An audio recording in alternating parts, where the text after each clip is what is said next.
안녕하세요. 27년째 장례 현장에서 사람의 마지막 길을 함께하고 있는 장례지도사 김현명입니다.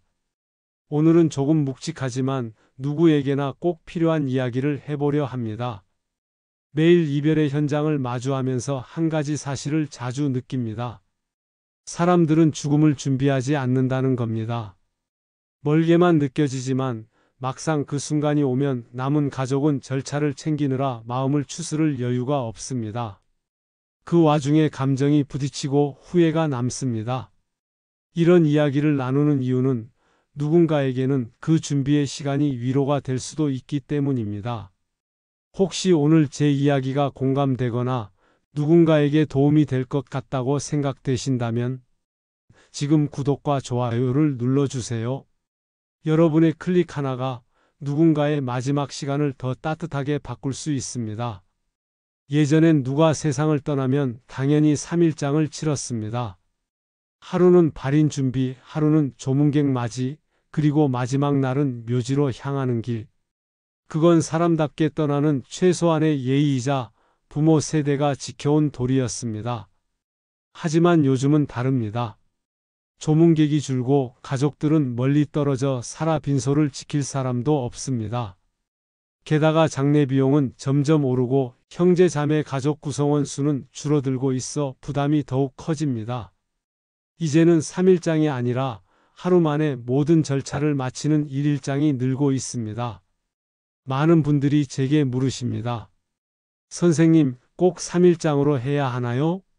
3일장은 마땅히 하는 것이라고 배워왔지만 현실이 따라주지 않기에 고민하며 물으시는 거죠. 코로나 이후 처음 1일장을 맡았을 때 기억이 납니다. 그때는 조문객이 단 한 명도 없었지만 유족들은 고인의 사진 앞에서 서로의 손을 잡고 울었습니다. 그 조용한 빈소가 오히려 가장 진심이 느껴졌습니다. 그날 이후 저는 알았습니다. 장래의 가치는 길이가 아니라 깊이에서 나온다는 것을요.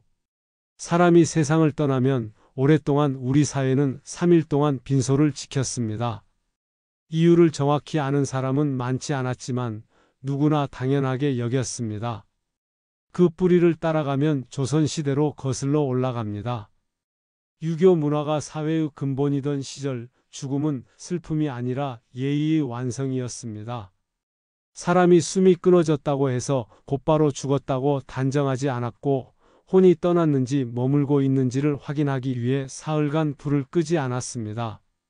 혹시라도 영혼이 돌아올 때 길을 잃지 않게 하려는 마음이었습니다. 또 다른 이유는 슬픔의 시간이었습니다. 하루는 너무 짧았습니다. 눈물이 마르기도 전에 장지를 향하는 건 남은 사람에게 너무 가혹했죠. 그래서 사람들은 3일 동안 곁을 지키며 조금씩 이별을 연습했습니다. 그 시간이야말로 떠난 이를 보내며 자신을 다독이는 과정이었습니다. 그 시절 장례는 단순했습니다.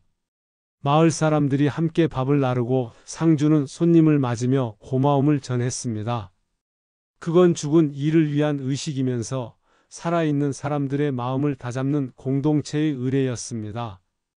저는 3일이라는 시간이 유족에게 참 묘한 힘을 준다고 느낍니다. 첫날엔 실감이 없고 둘째 날부터 눈물이 먹기 시작합니다. 셋째 날 발인을 준비하며 가족들은 비로소 깨닫습니다. 이제 보내드려야 하는구나. 그때야 마음의 문을 닫을 용기가 생깁니다. 그래서 저는 늘 이렇게 말합니다. 3일장은 죽은 이를 위한 게 아니라 남은 이를 위한 시간입니다. 그 세 날 동안 울고 나누고 기억하며 마음을 정리하는 것. 그게 바로 장례의 본래 목적이었습니다. 오늘날 우리가 말하는 3일장은 전통의 의미와는 조금 다릅니다. 현대식 3일장은 사망일을 포함해 총 3일 동안 장례를 치르는 방식입니다. 보통 1일차에는 빈소를 차리고 2일차에는 입관을, 3일차에는 발인을 진행합니다. 즉, 첫날은 고인을 장례식장 안치실로 옮기고 빈소를 마련해 조문을 받는 시간입니다. 둘째 날에는 염습과 입관을 거쳐 성복제를 올리고 셋째 날 아침 발인을 진행한 뒤 화장장이나 묘지로 이동합니다. 이 새날은 형식이 아니라 마음을 정리하는 순서이기도 합니다. 다만 현실적으로는 유의할 점도 있습니다. 임종 시간이 늦은 밤이나 새벽인 경우 1일차의 조문 시간이 짧아져 전체 장례식장 이용 시간이 36시간도 되지 않을 때가 있습니다. 또한 화장장 예약이 어려운 경우에는 3일장이 아닌 4일장, 5일장으로 조정되기도 합니다. 결국 지금의 3일장은 예법이라기보다 장례식장 운영 시간과 행정 절차에 맞춰진 구조가 된 셈입니다. 이제 대부분의 사람들은 병원에서 마지막을 맞이합니다. 집은 여전히 따뜻하지만 죽음을 받아들일 공간이 아니게 되었습니다. 의료기기와 모니터, 진단서와 서류가 사람의 마지막을 대신하고 있습니다. 이 변화는 단순히 장소만의 문제가 아닙니다. 죽음을 대하는 태도 자체가 달라진 겁니다. 가족이 중심이던 마지막 순간이 이제는 병원 시스템 안으로 들어왔습니다. 모든 절차가 전문가에게 맡겨졌습니다. 유족은 덜 고생하지만 그만큼 마음이 비어버리기도 합니다. 더 안타까운 건 병원에서는 3일장을 기준으로 장례 일정을 계산하기 때문에 유족들이 차라리 새벽에 돌아가시면 좋겠다 고 말하는 경우도 있다는 겁니다. 밤에 돌아가시면 하루가 더 계산되어 장례식장 사용료가 늘어나기 때문입니다. 이 말을 들을 때마다 마음이 참 무겁습니다. 죽음을 기다리는 시간마저 병원 행정과 비용에 맞춰야 하는 현실. 그건 이미 장례가 예의가 아닌 일정으로 변해버린 모습이었습니다. 예전엔 집 문을 닫으며 이제 정말 가셨구나 라고 중얼거렸습니다. 이웃이 함께 울어주고 음식을 나누며 추억을 이야기했습니다. 그렇지만 지금은 병원 장례식장 엘리베이터 앞에서 특실로 하시겠습니까? 로 시작합니다. 모든 게 기계처럼 흘러가죠. 유족은 슬픈데 슬퍼할 틈이 없습니다. 죽음이 너무 빨리 정리되고 있습니다. 효율성 속에서 감정이 사라진 건 아닐까? 늘 그런 의문이 듭니다. 그래서 저는 장례를 준비하는 분들께 이렇게 말씀드립니다. 시간이 짧더라도 마음만은 충분히 보내드리세요. 조문객이 없어도 괜찮습니다. 가족끼리 고인을 바라보며 이야기하세요. 그게 진짜 작별입니다. 요즘 장례식장은 예전보다 훨씬 조용합니다. 조문객이 줄었고 가족끼리만 모여 작게 치르는 경우가 많습니다. 겉보기엔 쓸쓸해 보일 수도 있지만 저는 그 안에서 진심을 봅니다. 요즘 조문객의 대부분은 고인의 지인보다 자녀의 친구나 직장 동료입니다. 정작 고인을 아는 사람은 많지 않죠.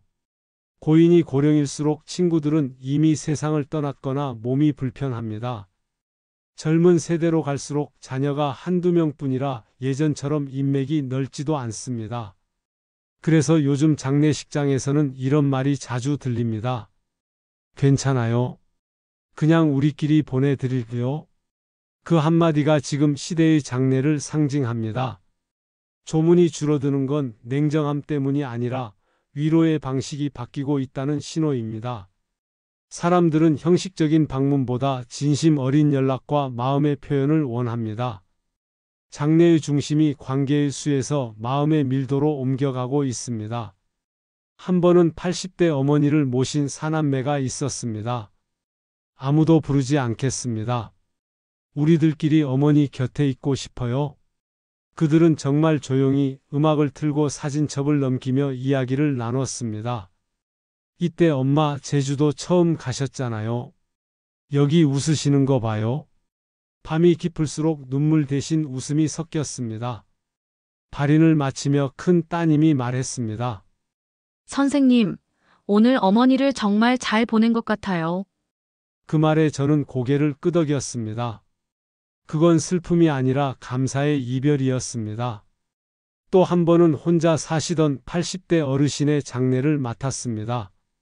조문객은 아무도 오지 않았습니다. 대신 그분이 평생 다니던 동네 미용실 원장이 조용히 찾아와 이분은 늘 미소가 따뜻한 분이었어요. 라며 향 하나를 피웠습니다. 그 한 줄기 연기 속에서 저는 느꼈습니다. 장례는 사람 수가 아니라 마음의 무게로 완성된다는 걸요. 누가 오고 가지 않느냐보다 누가 그분을 기억하고 있느냐가 더 중요하다는 걸 말입니다. 빈소가 비어도 괜찮습니다. 마음이 가득 차 있다면 그것이 진짜 장례입니다. 이 변화의 흐름을 상징적으로 보여준 사례가 있습니다. 바로 방송인 이영자 씨였습니다. 그녀는 어머니의 장례를 가족끼리만 조용히 치렀습니다. 많은 사람들이 놀랐지만 그 결정은 충분히 이해할 만했습니다. 이영자 씨는 이전에 아버지의 장례를 치를 때 정신이 없고 소모적인 경험을 했다고 말했습니다. 조문객을 맞이하느라 정작 부모와의 마지막 시간을 제대로 보내지 못했던 아쉬움이 컸던 것이죠. 그래서 어머니의 장례만큼은 고인의 뜻에 따라 가족끼리 조용히 진심으로 작별하고 싶었다고 했습니다. 유명 인물임에도 보여주기식 장례가 아닌 가족 중심의 방식을 택한 그 결정은 많은 이들에게 장례의 본질은 무엇인가를 다시 생각하게 만든 계기가 되었습니다. 화려함보다 진심을 택한 그 선택은 요즘 늘어나는 가족장과 일일장의 흐름과 닮아 있습니다. 많은 분들이 말합니다. 그래도 장례는 3일은 해야지, 그래야 예의지. 하지만 저는 수천 번의 마지막을 함께하면서 이렇게 생각하게 됐습니다. 예의는 시간의 길이가 아니라 마음의 진심에서 옵니다. 요즘은 하루 만에 조용히 치르는 일일장을 택하는 가족이 늘고 있습니다. 조문객을 맞이하느라 지쳐있던 과거의 3일장이 이젠 타인을 위한 행사로 변했기 때문입니다. 반면 하루의 장례는 짧지만 고인의 삶을 돌아볼 시간이 됩니다. 남편을 떠나보낸 한 아내분이 말했습니다. 3일 동안 손님 맞을 힘이 없어요. 남편이 좋아하던 음악을 틀고 조용히 보내드리고 싶어요. 그 장례는 단 하루였지만 가장 따뜻한 시간이었습니다. 눈물 대신 감사의 말이 오갔고 이별이 아니라 마무리라는 걸 실감했습니다. 일일장은 시간을 줄이는 대신 마음을 더 깊게 씁니다. 형식보다 관계에 집중하고 남의 시선보다 고인의 뜻을 따릅니다. 짧다고 가벼운 게 아닙니다. 그건 오히려 농축된 이별의 시간입니다. 장례식장에서 상주들에게 고인은 어떤 장례를 원하셨나요? 라는 질문을 하면 안타깝게도 많은 가족이 이렇게 답합니다. 그런 얘긴 나눠본 적이 없어요. 죽음을 이야기하는 건 불길한 일이 아닙니다. 사랑하는 사람들에게 내가 원하는 마지막을 알려주는 일, 그게 진짜 준비입니다. 한 번쯤은 가족끼리 식탁에서 산책 중에 이야기해 보셨으면 합니다. 나는 병원보다 집에서 조용히 보내줬으면 좋겠어. 내가 좋아하던 찬송가 405장으로 날 보내줘. 삼배수에 말고 내가 아끼던 옷을 입혀줘. 그런 대화 하나가 남은 가족에게 큰 위로가 됩니다. 그게 바로 고인의 뜻이 되고 가족의 길잡이가 됩니다. 저는 현장에서 이런 두 가족을 자주 봅니다. 한쪽은 평소에 부모님과 마지막에 대해 대화를 나눈 분들이었습니다. 그분들은 장례식 날 슬픔 속에서도 차분했습니다. 어머니는 꼭 수목장을 원하셨어요. 이 노래를 좋아하셨죠? 그렇게 고인의 뜻을 따라가며 자연스럽게 작별했습니다. 짧았지만 후회가 없었습니다. 반면 아무런 이야기도 나누지 못한 가족은 달랐습니다. 누구 말을 들어야 할지 몰라 서로 의견이 엇갈리고 이건 아버지가 싫어하셨을 텐데 하며 결정할 때마다 미안함과 혼란이 뒤섞였습니다.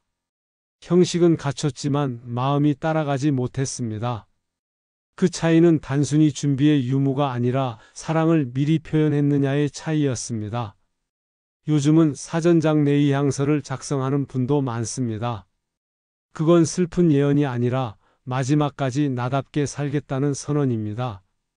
결국 장례는 끝이 아니라 삶을 완성하는 마지막 장면입니다. 그 장면이 따뜻하려면 미리 나눈 대화가 필요합니다. 그 대화가 곧 남은 가족에게 가장 큰 위로가 됩니다. 장례가 끝나고 조문객이 떠난 뒤 진짜 이별이 시작됩니다. 빈집에 남은 정적이 가장 힘든 순간입니다. 많은 분들이 말합니다. 장례식 때보다 지금이 더 힘들어요. 애도는 혼자 감당해야 하는 시간입니다. 울고 싶을 땐 울어도 됩니다. 눈물은 감정을 씻어내는 자연스러운 회복의 과정입니다. 억지로 참을 필요 없습니다. 애도는 망각이 아니라 다른 형태의 기억입니다. 그 사람이 앉던 자리, 듣던 노래, 남긴 말 한마디를 조용히 마음속에 옮겨두는 일입니다. 저는 종종 장례 후 몇 달 뒤 유족을 다시 만나 뵙습니다. 처음엔 아직도 집이 너무 조용해요. 라며 울먹이시던 분들이 어느새 이젠 그 사람 이야기를 웃으며 할 수 있어요. 라고 말씀하십니다. 그게 바로 애도의 끝이자 새로운 시작입니다. 가족끼리 고인의 물건을 함께 정리하고 손편지를 써서 나무함에 넣어두는 분들도 계십니다. 그렇게 하나씩 나누고 기억하면서 그리움은 고통이 아니라 사랑으로 남습니다. 요즘은 장례 후에 가족이 함께 추모 모임이나 편지 쓰기를 하기도 합니다. 그건 서로의 슬픔을 돌보는 공동의 치유입니다. 그런데 장례가 끝나면 마음의 정리뿐 아니라 현실적인 일들도 남습니다.